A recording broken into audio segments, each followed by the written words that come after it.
శనివారం నుంచి అసెంబ్లీ సమావేశాలు జరగనున్నాయి. కాళేశ్వరం కమిషన్ నివేదికపై ప్రత్యేక చర్చ జరగనున్నట్టు తెలుస్తుంది. అలాగే ఘోష్ కమిషన్ నివేదికను ప్రభుత్వం ప్రవేశపెట్టనుంది.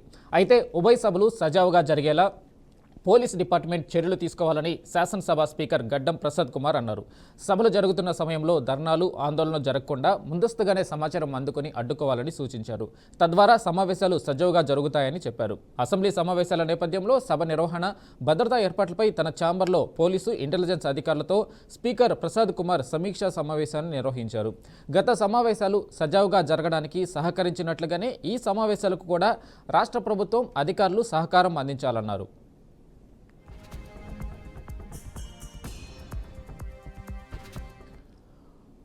మాజీ ముఖ్యమంత్రి కేసీఆర్తో మాజీ మంత్రులు కేటీఆర్, హరీష్ రావు సహా పలువురు నేతలు సమావేశమయ్యారు. ఎర్రవల్లి ఫామ్ హౌస్లో పలు కీలక అంశాలపై గులాబీ నేతలు చర్చించారు. శనివారం నుంచి అసెంబ్లీ సమావేశాలు ప్రారంభం కానున్నాయి. ఈ నేపథ్యంలో గులాబీ పార్టీ నేతలతో కేసీఆర్ సమావేశానికి ప్రాధాన్యత సంతరించుకుంది. అసెంబ్లీలో అనుసరించాల్సిన వ్యూహాలపై చర్చించినట్లు తెలుస్తుంది. అసెంబ్లీలో కాళేశ్వరం కమిషన్ నివేదిక పెట్టడానికి ముందే తమకు రిపోర్ట్ ఇవ్వాలని బీఆర్ఎస్ నేతలు సూచించారు. ఇంకోవైపు ఎప్పటిలానే అసెంబ్లీ సమావేశాలకు కేసీఆర్ దూరంగా ఉంటారా అనే ప్రశ్నలు వస్తున్నాయి. ఒకవేళ కేసీఆర్ అసెంబ్లీకి వస్తే ఏం మాట్లాడతారనే అంశాలపై ఉత్కంఠ నెలకొంది.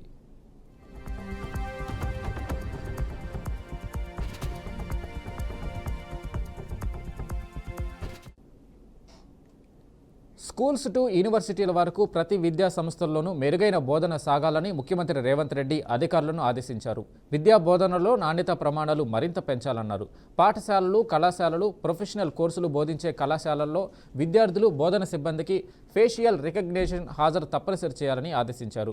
ప్రభుత్వ విద్యా సంస్థల్లో చదువుతున్న వారిలో 90% పైగా బీసీ, ఎస్సీ, ఎస్టీ మైనార్టీలో ఉన్నారని, ఈ విషయాన్ని నిర్ధారించేందుకు గత 10 ఏళ్లలో ప్రభుత్వ విద్యా సంస్థల్లో చదివిన వారి వివరాలపై నివేదిక రూపొందించాలన్నారు.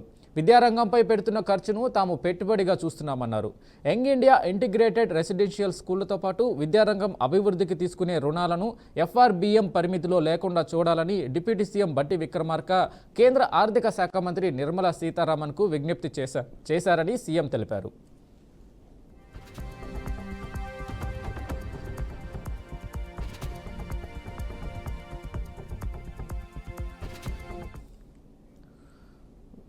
విశాఖపట్నంలో జరుగుతున్న ఇండియా ఫుడ్ మ్యానుఫ్యాక్చరింగ్ సమ్మిట్లో ముఖ్యమంత్రి చంద్రబాబు పాల్గొన్నారు. ఈ సందర్భంగా ఆయన రాష్ట్రంలో ఫుడ్ ప్రాసెసింగ్ రంగంలో అపారమైన అవకాశాలు ఉన్నాయని తెలిపారు. దేశంలోని పళ్ల ఉత్పత్తుల్లో 25% ఏపీ నుంచే వస్తున్నదని పేర్కొన్నారు. రాష్ట్రంలో ఇప్పటికే 9 ఫుడ్ ప్రాసెసింగ్ పార్కులు పనిచేస్తున్నాయని, ప్రతి అసెంబ్లీ నియోజకవర్గంలో ఒక ఎంఎస్ఎంఈ పార్కును ఏర్పాటు చేయాలన్న దిశగా ప్రభుత్వం చర్యలు తీసుకుంటుందన్నారు. ఏపీలో 2.26 లక్షల హెక్టార్లలో ఆక్వాకల్చర్ సాగుతుందని, రైస్ బాల్ ఆఫ్ ఇండియాగా ఆంధ్రప్రదేశ్కు గుర్తింపు వచ్చిందని సీఎం గుర్తు చేశారు. రాష్ట్ర రైతులకు లాభదాయక ధరలు వచ్చేలా అంతర్జాతీయంగా కొత్త మార్కెట్లను అన్వేషిస్తున్నామని చెప్పారు. ఈ సమ్మిట్లో CM Chandrababu Griffin founder network మీటింగ్లో కూడా పాల్గొన్నారు. Viksit Bharat for food security. Now no more carbohydrates people are eating. They are going protein and other nutritious food. This is where we are thinking. We wanted to go demand-driven agro-processing products, not only producers-driven. Earlier, we produce something, it will be taken. Today, what we are thinking globally, nationally, which are all having high demand, we wanted to go in that direction. Vikasit Bharat 2047, you are all aware, they have given very, very effective emphasis on food processing. I am very YCP అధినేత వైఎస్ జగన్ నివాసం ఉండడానికే రుషికొండ ప్యాలెస్ను కట్టారని AP deputy CM Pawan Kalyan సంచలన ఆరోపణలు చేశారు. Rushikonda tourism రిసార్టును పవన్ కళ్యాణ్ సందర్శించారు. ఎమ్మెల్యేలతో కలిసి రిషికొండ భవనాల్లో ఉన్న రూములను, ఫర్నిచర్ను పరిశీలించారు. రిషికొండ భవనాలను ఎలా ఉపయోగించాలని ఏపీ ప్రభుత్వం ఆలోచిస్తుందని పవన్ అన్నారు. రుషికొండపై జగన్ మాఫియా దందాలు చేసిందని ఆరోపించారు. రుషికొండ టూరిజం రిసార్టును తన స్వలాభం కోసం జగన్ వాడుకున్నారని విమర్శించారు.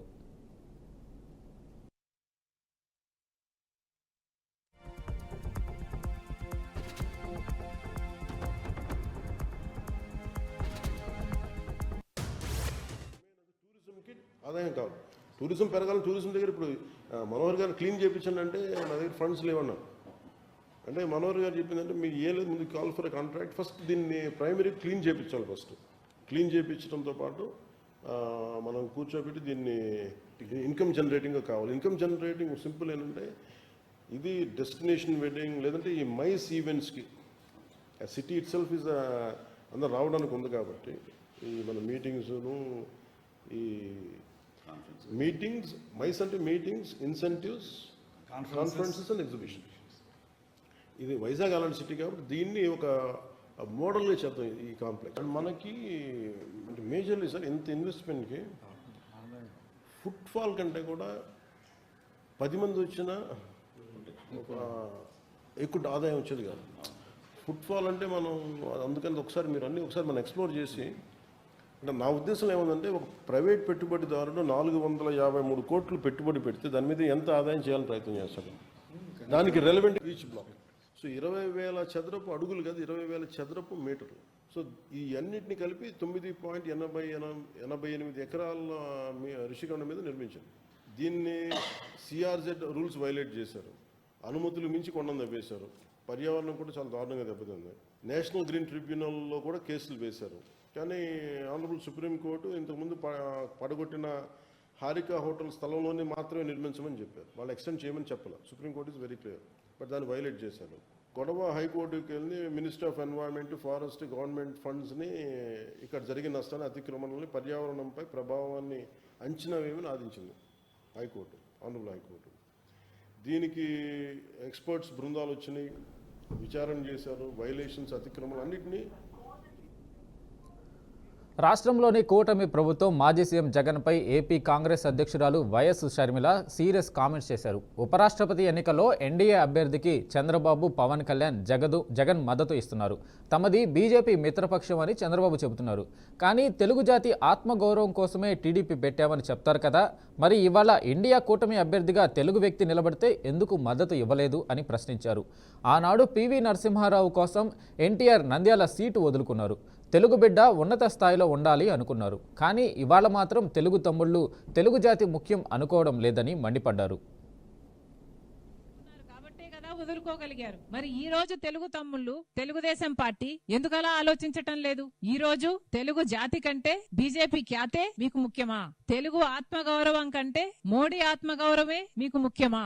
ఏం చెప్పాలనుకుంటున్నారు? తెలుగు వారి ఆత్మగౌరవం కోసం స్థాపించబడిన తెలుగుదేశం పార్టీ ఈ రోజు వైస్ ప్రెసిడెంట్ పోస్ట్ కి ఒక తెలుగువాడు నిలబడితే వారికి సపోర్ట్ ఇయ్యారంట. నిస్సిగ్గుగా మాది మిత్రధర్మం, మిత్రపక్షం కాబట్టి మేము ఇవ్వము అని చెప్తున్నారు. పోనీ వైసీపీని తీసుకుందాం. వైసీపీ అయినా తెలుగువాడు, మీ సామాజిక వర్గానికి చెందినవాడు, మరి ఎందుకు మీరు మద్దతు ఇవ్వటం లేదు?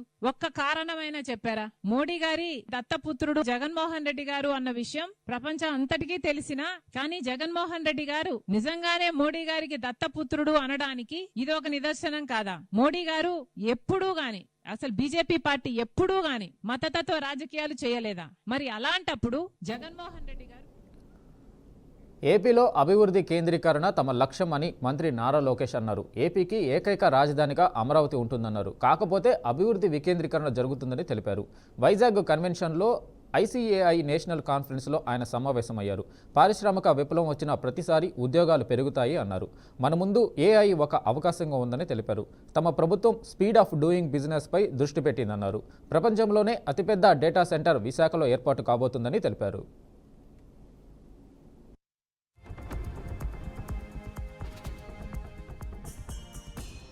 of the next industrial revolution.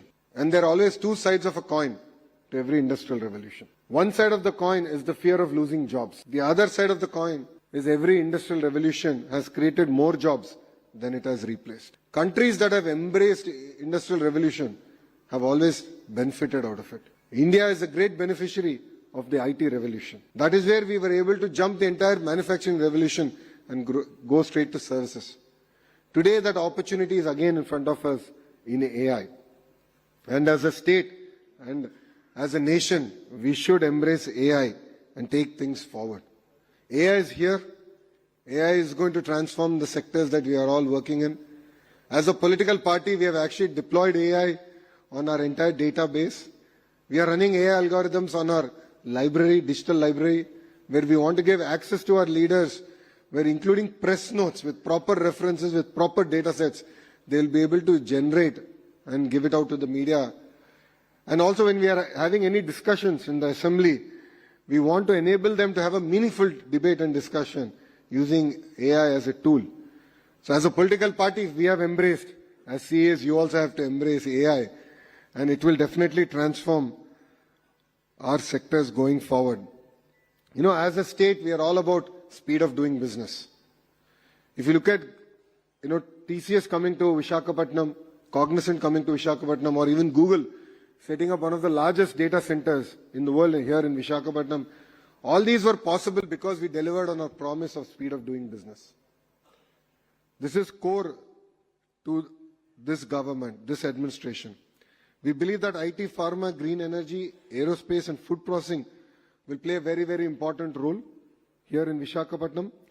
Today we are at the cusp of the next industrial revolution. And there are always two sides of a coin to every industrial revolution. One side of the coin is the fear of losing jobs. The other side of the coin is every industrial revolution has created more jobs than it has replaced. Countries that have embraced industrial revolution have always benefited out of it. India is a great beneficiary of the IT. Liquor కేసులో కీలక పరిణామం చోటు చేసుకుంది. నిందితుల ఆస్తులను గతంలో SIT అధికారులు attach చేశారు. అయితే ఆ తర్వాత ఈ ఆస్తుల అటాచ్మెంట్పై సిట్ అధికారులు ఏసీబీ కోర్టులో పిటిషన్ దాఖలు చేశారు. ప్రస్తుతం ఈ పిటిషన్పై విచారణ చేపట్టిన ఏసీబీ కోర్టు నిందితులకు నోటీసులు జారీ చేసింది. ఆస్తుల అటాచ్మెంట్ పిటిషన్పై అభ్యంతరాలు చెప్పాలని ఎస్బీఐ, ఐసీఐసీఐ బ్యాంకులు విజయవాడ ట్రెజరీ అధికారికి సైతం నోటీసులు జారీ చేసింది. ఈ కేసు నిందితులు కేసిరెడ్డి, చాణక్య, శ్రీనివాస్, పైలా దిలీప్, వరుణ్, చెవిరెడ్డితో పాటు ఎంపీ డిస్టిలరీస్, ఎస్ఎన్జే షుగర్స్ సంస్థలకు ఏసీబీ కోర్టు నోటీసులు దాఖలు చేసింది. అయితే Varun Purushottam, SNJ sugars, MP distilleries ప్రతినిధులు సిట్ పిటిషన్పై తమకు అభ్యంతరం లేదని తెలిపారు.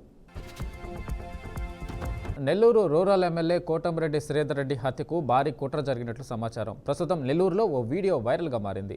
అందులో ఎమ్మెల్యే కోటంరెడ్డిని చంపితే డబ్బే డబ్బు అంటూ మాటలున్నాయి. ఆయన్ను చంపేందుకు 5 రౌడీ షీటర్లు మాస్టర్ ప్లాన్ వేసినట్లు తెలుస్తుంది. జగదీష్, మహేష్, వినీత్ హత్య ప్రణాళిక చర్చించినట్లు ఆ ఆడియోలో ఉంది. రౌడీ షీటర్ శ్రీకాంత్కు జగదీష్ ముఖ్య అనుచరుడిగా ఎస్పీ కృష్ణకాంత్ చెప్పారు. వీడియోపై విచారణ జరుపుతున్నామని చెప్పారు.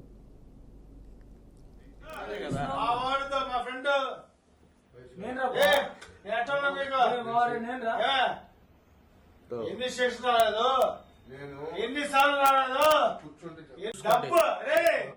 డబ్బు సమస్య చూసుకోండి. డబ్బే డబ్బు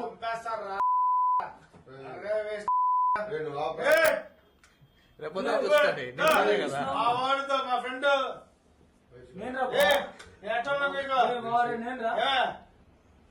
ఎన్ని స్టేషన్ రాలేదు, ఎన్ని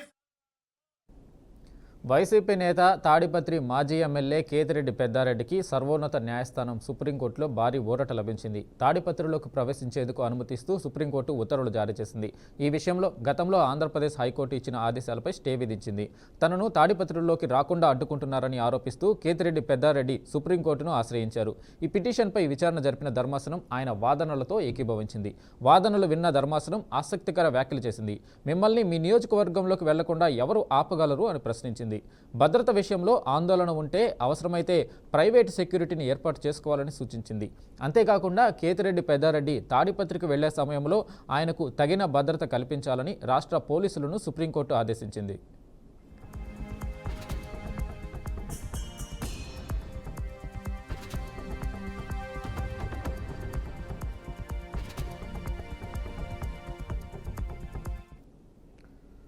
నెల్లూరు జిల్లాలో ఎమ్మెల్యేల అవినీతిని ప్రజలకు చూపిస్తామని భయపడి పోలీసులను అడ్డుపెట్టుకుని తమను హౌస్ అరెస్టు చేయించారని మాజీ మంత్రి కాకాని గోవర్ధన్ రెడ్డి ఆరోపించారు. ఎమ్మెల్యేలు పోలీసులను ఉపయోగించుకుని తమను ఇంటి నుండి బయటకు రానియకుండా చేస్తున్నారని, రాజ్యాంగ విరుద్ధంగా వ్యవహరిస్తున్నారని మండిపడ్డారు. తాము బయటకు వస్తే పోలీసులు ఏదో ఒక రకంగా అక్రమ కేసులు, హత్యాయత్నం కేసులు పెట్టేందుకు యత్నిస్తున్నారని ఆగ్రహం వ్యక్తం చేశారు. కావలి మాజీ ఎమ్మెల్యేపై హత్యాయత్నం కేసు నమోదు చేయడం దారుణమని గోవర్ధన్ రెడ్డి మండిపడ్డారు.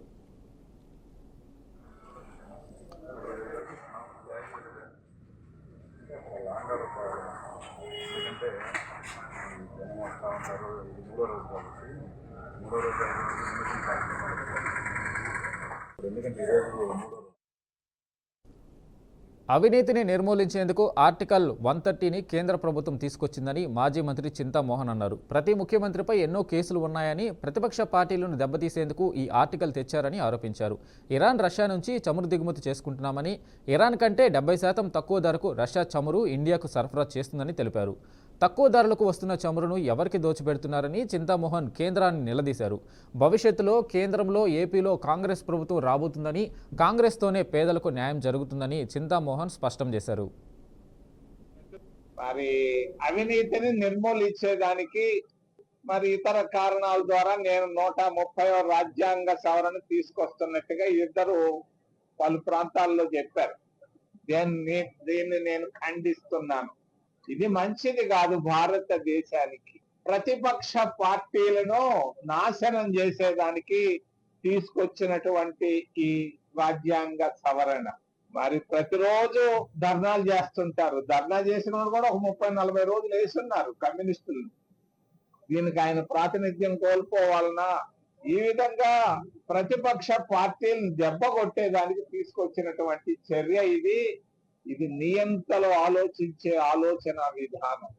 భారతదేశం గొప్ప ప్రజాస్వామ్య దేశం. ప్రతిరోజు రష్యా నుంచి చమురు దిగుమతులు అని అంటున్నారు.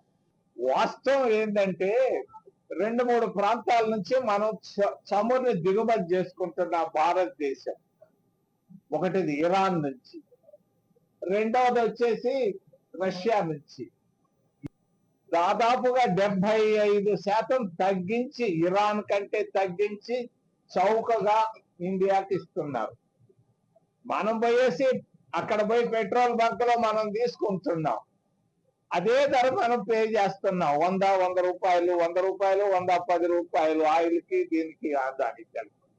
మరి అవినీతిని నిర్మూలించేదానికి మరి ఇతర కారణాల ద్వారా నేను 130వ రాజ్యాంగ సవరణ. నమిత 360 లైఫ్ ప్రాజెక్టు విషయంలో జీహెచ్ఎంసీ తీరును హైకోర్టు తప్పుపట్టింది. హైటెక్ సిటీకి చేరువలో ఫైర్ డిపార్ట్మెంటు, ఎయిర్పోర్టు ఎన్ఓసీ లేకుండా 25 అంతస్తులు నిర్మిస్తుంటే నిలిపివేయకుండా ఏం చేస్తున్నారని ఆగ్రహం వ్యక్తం చేసింది. 2025 మే నెలలో నిర్మాణాలను ఆపేసిన జీహెచ్ఎంసీ అక్కడ సరిదిద్దకుండా మళ్లీ తర్వాత నెలలోనే అనుమతుల్ని ఎలా మంజూరు చేశారని అత్యున్నత న్యాయస్థానం ప్రశ్నించింది. నమిత హోమ్స్ సంస్థ హైటెక్ చేరువలో 360 లైఫ్ అనే ప్రాజెక్టును నిర్మిస్తుంది. దీనికి చెందిన కొందరు షేర్ హోల్డర్లు జీహెచ్ఎంసీ తిరిగి అనుమతి ఇవ్వడాన్ని వ్యతిరేకిస్తూ తెలంగాణ హైకోర్టులో కేసు దాఖలు చేశారు. దీనిపై వాడివేడి వాదనలు జరిగాయి. నిర్మాణ లోపాలని సవరించకపోతే ఆక్యుపెన్సీ సర్టిఫికేట్ జారీ చేసే సమయంలో తగిన చర్యలను తీసుకుంటామని జీహెచ్ఎంసీ తెలిపింది. అయితే దీనిపై హైకోర్టు ఘాటుగా స్పందించింది. అలాంటి చర్యల వల్ల అక్రమ నిర్మాణాలని ప్రోత్సహించినట్లు అవుతుందని స్పష్టం చేసింది. మొత్తం నిర్మాణంపై స్టే విధిస్తూ తెలంగాణ హైకోర్టు తీర్పునిచ్చింది.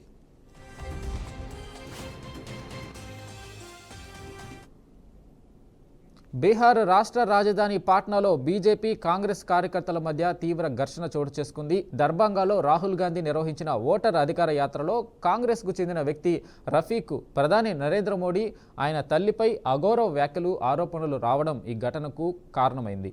దీంతో కాంగ్రెస్ కార్యాలయం, సదాకత్ ఆశ్రమం ఎదుట బీజేపీ నిరసన తెలపగా ఇరుపక్షాల మధ్య గొడవలు చెలరేగాయి. పార్టీ జెండాలు, కర్రలు, రాళ్లతో ఒకరిపై ఒకరు దాడి చేసుకున్నారు. ఈ హింసలో పలు వాహనాలు ధ్వంసమయ్యాయి. ఈ వ్యవహారంపై బీజేపీ నేతలు తీవ్ర ఆగ్రహం వ్యక్తం చేస్తూ రాహుల్ గాంధీ, ఆర్జేడీ నాయకుడు తేజస్వి యాదవ్ వెంటనే క్షమాపణలు చెప్పాలని డిమాండ్ చేస్తున్నారు. ఈ ఘటనపై కేంద్ర హోంశాఖ మంత్రి అమిత్ షా స్పందించారు. బీహార్ ముఖ్యమంత్రి నితీష్ కుమార్ ప్రజాస్వామ్యానికి ఇదొక మచ్చగా అమిత్ షా అభివర్ణించారు.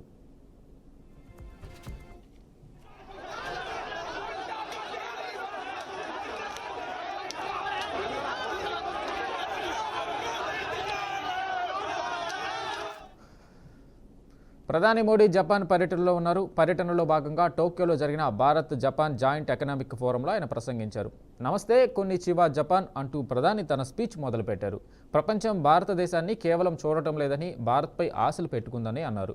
భారత్ అభివృద్ధి ప్రయాణంలో జపాన్ ఎల్లప్పుడూ ముఖ్యమైన భాగస్వామిగా ఉందని చెప్పారు. మెట్రో రైలు నుండి సెమీ కండక్టర్లు మరియు స్టార్టప్ల వరకు జపాన్ కంపెనీలు భారత్లో $40 బిలియన్ పైగా పెట్టుబడులు పెట్టాయని చెప్పారు.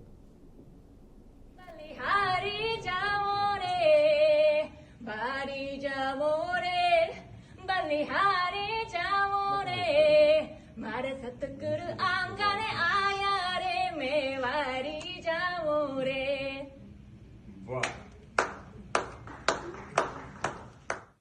स्थापित हो। पधारो हमारे देश। टेक्नोलॉजी और भारत का टैलेंट मिलकर इस सदी के टेक रिवॉल्यूशन का नेतृत्व कर सकते हैं। तीसरा क्षेत्र है ग्रीन एनर्जी ट्रांजिशन। भारत तेजी से 2030 तक 500 गीगावाट रिन्यूएबल एनर्जी के लक्ष्य की ओर अग्रसर है। తాను మరొకరు 75 ఏళ్లకు పదవి విరమణ చేయాలని ఎప్పుడూ అనలేదని రాష్ట్రీయ స్వయం సేవక్ సంఘ అధినేత మోహన్ భగవత్ స్పష్టం చేశారు. ఆర్ఎస్ఎస్ శతాబ్ది ఉత్సవాల సందర్భంగా దాదాపు 2.5 గంటల పాటు ప్రశ్నోత్తరాల కార్యక్రమంలో ఆయన పాల్గొన్నారు. పదవి విరమణకు తాము ఎప్పుడైనా సిద్ధమేనని, సంఘ కోరుకున్నంత కాలం పనిచేస్తామని చెప్పారు. ఆర్ఎస్ఎస్ కేవలం అయోధ్య రామమందిర ఉద్యమానికే మద్దతు తెలిపిందని, కాశీ మధుర ఆలయంతో సహా మరే ఆలయ ఉద్యమానికి మద్దతు ఇవ్వబోదని స్పష్టం చేశారు. బీజేపీకి సంబంధించిన ప్రతి విషయాన్ని ఆర్ఎస్ఎస్ నిర్ణయిస్తుందన్న భావన పూర్తిగా వాస్తవ విరుద్ధమని భాగవత్ తేల్చి చెప్పారు. एक नागरिक ने ये देखना चाहिए कि अपने घर में 3 होने चाहिए। अपने देश की पॉलिसी है पॉपुलेशन पॉलिसी, वो 2.1 रिकमेंड करती है। अब वो देश का एवरेज 2.1, ये तो ठीक है, लेकिन संतान होती है तो 0.1 संतान कभी होती नहीं। गणित में 2.1 का 2 होता है, लेकिन मनुष्य के जन्म में 2 के बाद 0.1 होता नहीं ना, 3 ही होता है, इसलिए 2.1 मीन्स 3।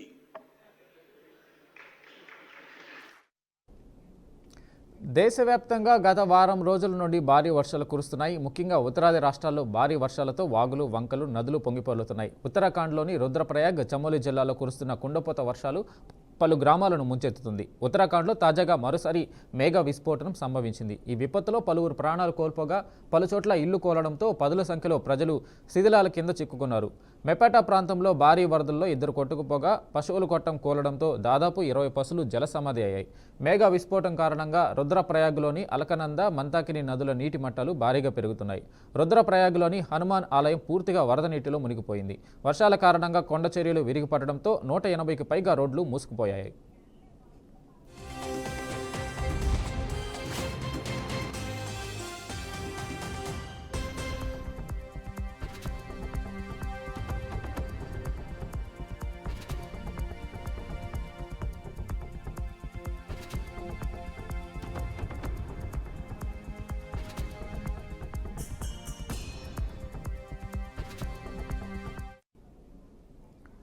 ఇరాన్కు ప్రయాణించే భారత పౌరులకు సంబంధించి కేంద్ర ప్రభుత్వం కీలక నిర్ణయం తీసుకుంది. ఆ దేశానికి వెళ్లే ప్రతి ఒక్కరూ తప్పనిసరిగా ఇమిగ్రేషన్ క్లియరెన్స్ తీసుకోవాలని స్పష్టం చేసింది. ఇప్పటి వరకు ఇరాన్ ప్రయాణానికి క్లియరెన్స్ నుంచి మినహాయింపు ఉండేది. అయితే ఆ మినహాయింపును రద్దు చేస్తూ భారత విదేశాంగ మంత్రిత్వ శాఖ అధికారికంగా ఉత్తర్వులు జారీ చేసింది. భారత పౌరుల భద్రత, వారి ప్రయోజనాలను కాపాడే ఉద్దేశంతోనే ఈ నిర్ణయం తీసుకున్నట్లు విదేశాంగ శాఖ తన ప్రకటనలో పేర్కొంది. ఇమిగ్రేషన్ చట్టం 1983లోని సెక్షన్ 41 ప్రకారం కేంద్ర ప్రభుత్వానికి ఉన్న అధికారులను ఉపయోగించి ఈ కొత్త నిబంధనను అమల్లోకి తెచ్చినట్లు వివరించింది.